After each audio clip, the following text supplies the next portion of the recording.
संसार में विश्वास नहीं, परमार्थ में भगवान पर विश्वास बिना विचार करके करना है। ऐसे सहसा विश्वास नहीं कर लेते, पहले बुद्धि और विवेक लगाकर हम उसकी परीक्षा लेते हैं, ये विश्वास योग्य है कि नहीं, तब फिर विश्वास करते हैं। भगवान और भगवान के मार्ग में प्रथम विश्वास, विचार की जरूरत नहीं। और संसार में पहले विचार करो, ये आदमी विश्वास योग्य है कि नहीं, ये जो बोल रहा है सत्य है कि नहीं, इसके जीवन में सत्य है कि नहीं, ये कपट तो नहीं कर रहा है, छल तो नहीं कर रहा है। ये संशय करके, जानकारी करके तब विश्वास किया जाता है, और भगवत मार्ग में नहीं। भगवत मार्ग में जो शास्त्र में लिखा है, जो गुरुजन कह रहे हैं, यथावत वैसे मान लेने से वो आगे परमार्थ में बढ़ जाता है। तो हमें संसार में चलना है तो हमें सीधे विश्वास नहीं कर लेना, हमें पहले संशय करना है। ये आदमी कपट तो नहीं कर रहा है, ये आदमी असत्य मार्ग का अवलंबन लेने वाला तो नहीं है।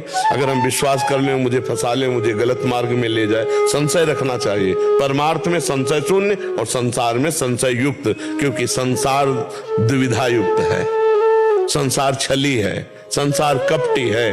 पाए जान जगत में सब जन कपटी कुटिल कलयुगी टंचु, इसलिए संशय रखना है। आप खुद अनुभव कर रहे हैं कि विश्वास में फिर मुझे धोखा मिलता है, हाँ, तो इसलिए संशय रखना है। हमें सब पे विश्वास नहीं कर, शास्त्र आज्ञा करता है भगवान और परमार्थ में विश्वास और संसार में संशय। संशय रख करके जब हमारे संशय की कसौटी से पास हो जाए तो विश्वास, नहीं तो नहीं। संसार में विश्वास नहीं, भगवान और परमार्थ में विश्वास के बिना नहीं चला जाता, और संसार में संशय के बिना नहीं चला जा सकता। आप शरीर पवित्र रख के देखो, 1 महीना झूठा मुंह मत रखना, शरीर पवित्र रखो और ब्रह्मचर्य रह के देखो। 1 महीने में आपको ऐसा लगेगा आप देवता है। 1 महीने में लगने लगेगा, एक मतलब दिव्यता आने लगेगी। अपने लोग गंदे आचरणों में, गंदे दृश्यों में, गंदे चिंतन में, गंदे आहार में जीवन व्यतीत कर रहे हैं, तो एक पशुता सी आती चली जा रही, राक्षसी बुद्धि आती चली जा रही। नौजवान जन है कैसे कैसे आचरणों में अपने को इंजेक्शन आदि नशे में करना, माताओं बहनों की तरफ कितना राक्षसी भाव रखना। देखो घटनाएं होती रहती ना, सुनते मतलब राक्षस है ना, राक्षस पूरा राक्षस है, मार ऐसे मारा, ऐसे मारा, ऐसे, और अपनी वासना की, तो राक्षस है कि नहीं। एक मनुष्य जब धर्म से भ्रष्ट हो गया तो वो बिना सींग और बिना बड़े बड़े दांतों वाला राक्षस बन गया कि नहीं। बोले उसने ऐसा किया और मार डाला, ये क्या है, ये क्या है। तुम्हारा शरीर जैसे तुम्हें प्रिय है वैसे सबको प्रिय है, तुम केवल अपनी वासना के लिए कर डाला ना, तो ये राक्षस भाव। आचरण अपवित्र तो देखो कहां तक पहुंचा दिया। एक आचरण ने उसकी तो हिंसा कर ही दी और अपनी भी हिंसा कर दी, अपना भी जीवन बर्बाद कर दिया, या तो आजीवन कारावास या तो फांसी की सजा। मतलब कैसे कैसे। तो हमें लगता है कि हर मनुष्य को ये जो लाभ मिला है मनुष्य देह का, ये भगवान का आश्रय लेकर सत शास्त्रों का स्वाध्याय, संतों का संग, नाम जप, ये जरूर करना चाहिए। अगर नहीं करोगे तो ये पशुता पिंड नहीं छोड़ेगी, ये कोई न कोई ऐसी गलती करा दे। मान लो नहीं ओपन हुआ तो आप अंदर अंदर जलेंगे। अगर भयानक पाप बन गया तो आप सह नहीं पाओगे, आपका मन आपको दंड देना शुरू कर देगा, फिर लगेगा यार अपना ही शरीर नष्ट कर लें। ऐसे ऐसे विचार आने लगते। जब हमारा पाप कर्म बन जाता है और कोई उसका दंड नहीं मिलता तो हमको डिप्रेशन में उतारता है। ये दंड है, हर समय भयभीत रहना, व्यर्थ की कल्पना करना, व्यर्थ की चिंता करना, ये उन्हीं पापों का फल है जो ओपन नहीं हुए, जिनका कोई दंड नहीं मिला। इसलिए हमारी प्रार्थना है कि ब्रह्म ज्ञान, भगवत प्रेम, ये बहुत ऊंचाई पे रखा हुआ है। ये ऐसे नहीं है कि आप ऐसे तोड़ो और खा लो, बहुत ऊंचाई पे है। उसके लिए आपको चरित्र पवित्र रखना पड़ेगा, नाम जप करना होगा, दूसरों का उपकार करना हो। ये देह मिली है, दूसरों का माता पिता परिवार ये तो अपने है ही है। गली चलते अगर किसी पशु पक्षी की भी सेवा करनी पड़े तो हम उसके लिए भी राजी रहे, तब जाकर हमारा हृदय पवित्र होगा। फिर हमको भगवान गुरुदेव की कृपा से ये जो तत्वबोध है, ये तत्वबोध है, अकर्ता स्थिति। इतना समझो कि धीरे धीरे शरीर एक उस दशा की ओर जा रहा है जिसे कोई नहीं बचा सकता, उसका नाम है मृत्यु दशा। कभी भी आ सकती, कहीं भी आ सकती है। और हम अगर नाम जप कर रहे हो, शरीर छूटा तो भगवान की प्राप्ति हो जाएगी। और अगर नाम जप नहीं कर रहे और फिर शरीर छूटा तो दुर्गति हो जाएगी। इसलिए नाम जप करते रहो, जीवन का सार नाम जपो। दुख सुख तो राम जी को भी भोगने पड़े और श्याम जी को भी भोगने पड़े। देखो श्याम जी हमारे प्रकट हो रहे कंस के कारागार में, हथकड़ी बेड़ियों से जकड़े हैं माता पिता। जहां भगवान आ रहे हैं वहां देख लो भीषण राक्षसी स्वभाव वालों का पहरा है, बड़ा मतलब कठोर व्यवहार हो रहा है। हथकड़ी बेड़ियां जकड़ी हुई और आ कौन रहा है? समस्त बंधनों से मुक्त करने वाला परमात्मा। आप विचार, नवजात ऐसे प्रभु को विवश होकर प्राण मानो त्याग रहे हो, जाकर के गोकुल में पहुंचाना होता है। अपने ऐसे लाडले को कौन त्यागेगी मैया, लेकिन रक्षा के लिए ऐसा होता है कि नहीं होता। और विचार करो, पूरे जीवन चरित्र को पढ़ के देखो तो आपको लगेगा कि नहीं, समस्या तो भगवान के भी जीवन में रही। राम जी को सुबह राज्याभिषेक होना है और शाम के 14 वर्ष का वनवास हो जाता है नंगे पैर।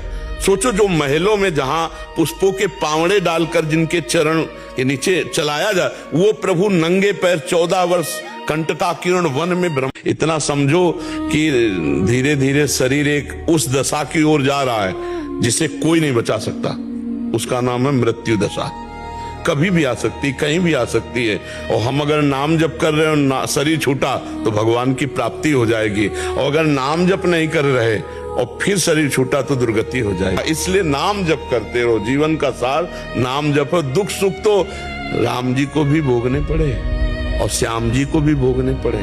देखो श्याम जी हमारे प्रकट हो रहे कंस के कारागार में, हथकड़ी बेड़ियों से जकड़े हैं माता पिता। जहां भगवान आ रहे हैं वहां देख लो भीषण राक्षसी स्वभाव वालों का पैर। भक्ति की बात जो है वो अभी समझ में नहीं आया। जैसे लोग कहते हैं श्रद्धा हमारी खत्म हो गई, वो केवल मांग भर की श्रद्धा, केवल मांग भर की। तुम समझा क्या बिहारी जी को? माँ से हम अपनी कोई बात मांगते हैं और माँ अगर ना दे तो क्या माँ से श्रद्धा खत्म हो जाएगी? अगर दूसरा कहेगा कि यार तूने मांगा दिया नहीं, तो लड़ जाएगा। यार देखो ये मेरी पर्सनल विषय है, यार मूड नहीं था नहीं दिया, पर माँ तो मेरी माँ ही है ना। तो क्या ऐसा तुम प्रभु को मानते हो? अगर ऐसा मानते हो तो ये शब्द कैसे आ जाएगा कि मेरी भक्ति कम हो गई? तो हम किसी भी तरह ये नहीं देख पा रहे हैं कि आप प्रभु से मांगने के अधिकार को पुष्ट कर सकते हैं। किस तरह पुष्ट कर सकते हैं? आपको भगवान ने मानो दे दी, आपको भगवान ने सारी सुविधाएं दी, आपने भगवान के लिए क्या किया? हमारी बात, सुंदर आंख दी, अंधे बना देते, सुंदर कान दी, बहरे बना देते, कर्मानुसार बना भी देते। हमें सब कुछ सर्वांग पुष्ट किया, भगवान ने हमें सब कुछ दिया नहीं दिया है? हमने भगवान के लिए क्या किया? हमें बताओ, इतने का हमने क्या भगवान के लिए किया? आप यहाँ बिजली का बिल देते हैं सरकारी, मकान का किराया देते हैं, इसका किराया किसको देते हैं? जो हमारे भगवान ने गर्भ में सृजन करके तुम्हारा इतना सुंदर रूप दिया, क्या इस मानवदेह का किराया नहीं है? आप विचार करो, हर श्वास नाम जप करो। यहाँ न कोई किसी का पति, न कोई किसी का पुत्र, न कोई किसी की पत्नी। एक माया का नाटक है। अपने को सेवा का कर्तव्य रोल जो मिला है स्वांग, वो करते हुए नाम जप करते हुए निकल जाओ। हम जानते हैं नहीं करना चाहिए, फिर भी ऐसा लगता है जैसे कोई भूत हमारे ऊपर चढ़ गया हो, हमसे करवा लिया हो। वो वासना है, वासना का भूत है। वो नष्ट होगी उपासना से, और उपासना है नहीं तो फिर होगा क्या? हमारे अंदर ताकत है नहीं कि इधर कदम रख दे तो फिसलते चले जा रहे हैं। ताकत लाओ, ब्रह्मचर्य ताकत है, नाम जप ताकत है, दूसरों की सेवा ताकत है, दूसरों का आशीर्वाद ताकत है। बड़े बुजुर्गों के जब चरणों में माथा रखते हैं, उनका हृदय प्रसन्न होता है, तो वहीं भगवान बैठे। कोई तड़प रहा है, भूखा प्यासा, रोग से पशु, आप उसकी सेवा कर दो, उसके हृदय में भगवान बैठे, वो आशीर्वाद दे देंगे, आपका मंगल हो जाएगा। बात समझ रहे? देखो प्रयास करते, नाम जप करो। पहली बात तो निराश होना मत। हम तुम्हें कह रहे हैं, हमारा मानव जीवन निराश होने के लिए मिला। अच्छा, हमसे गलती हो सकती है, बड़ी गलती हो सकती है, बार बार हो सकती है, हमें फिर भी निराश नहीं होना। हमको एक दिन उन गलतियों को रौंदना है, पक्की बात समझो। अगर तुम ऐसा भाव नहीं रखोगे तो फिर जैसे अभी बोले ना, ये आपको गिरा देगा, मतलब आपको इतना निराश कर देगा कि आप कुछ और सोचने लगेंगे कि अब जीवन का मतलब क्या था। इसलिए ऐसा नहीं, अभी तुम महान बन सकते हो। तभी हम कहते हैं विपत्ति, अपमान, तिरस्कार ये ऐसा अमृत है जहाँ से भगवान की तरफ यात्रा प्रारंभ होती है। नहीं, विषयी जीव कभी भगवान की तरफ नहीं चलना चाहता। जैसे नाली का कीड़ा नाली में ही आनंद लेना चाहता है, ऐसे विषयी जीव गंदे विषयों में ही आनंद खोज करता है। भगवान ने कौन सी गलती की आपके साथ?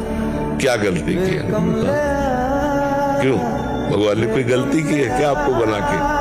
आपको बना के भगवान ने गलती की है क्या? बहुत बढ़िया उपकार कर दिया। अब हम गलत करें तो फिर बात है। देखो, हमारे प्रभु का पूर्ण है संसार, क्योंकि पूर्ण है ना, तो आप पूर्ण तभी माना जाता है जब सब कुछ हो। सब कुछ हो तभी पूर्ण माना जाता है। तो अगर यहाँ आम का पेड़ है तो बबूल का भी पेड़ है, यहाँ औषधियां हैं तो यहाँ जहर भी है, अच्छे भी लोग हैं तो बुरे स्वभाव भी है। ले, अब आप पसंद क्या करते हो भगवान के बगीचे में? बस बात ये है, अगर बुरा पसंद करोगे तो बुरा होगा आपके साथ, तो आपको कष्ट मिलेगा, दुख मिलेगा, नरक मिलेगा। तब कहोगे भगवान ने मुझे फंसा दिया। नहीं, भगवान ने आपको तो मुक्त होने का अवसर दिया है। आप फंस रहे हो तो फिर बात अलग है। भगवान पर दोषारोपण हमें तो कहीं नहीं दिखाई देता कि भगवान का दोषारोपण करना ठीक है। अब हमारा मन विचलित हो रहा गंदे आचरणों की तरफ, अरे हिम्मत है तो मन के वेग को सह जा, मत गलत चल, देख अभी महात्मा बन जाएगा। लेकिन अपनी कमजोरी हम अपनी बात पर करते रहे, ऊपर भगवान पर थोप दे। गोस्वामी जी लिख गए हैं, गोस्वामी काल ही कर्म ही ईश्वर मिथ्या दोष लगाए। काल पर, कर्म पर, ईश्वर पर लोग मिथ्या दोष लगा देते हैं। सर, दोनों तरह से आपको समझ।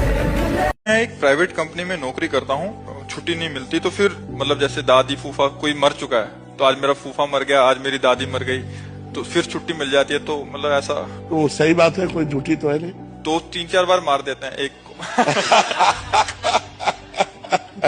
वैसे झूठ बोल के नहीं तो सत्य में भी तो छुट्टी मिलती होगी।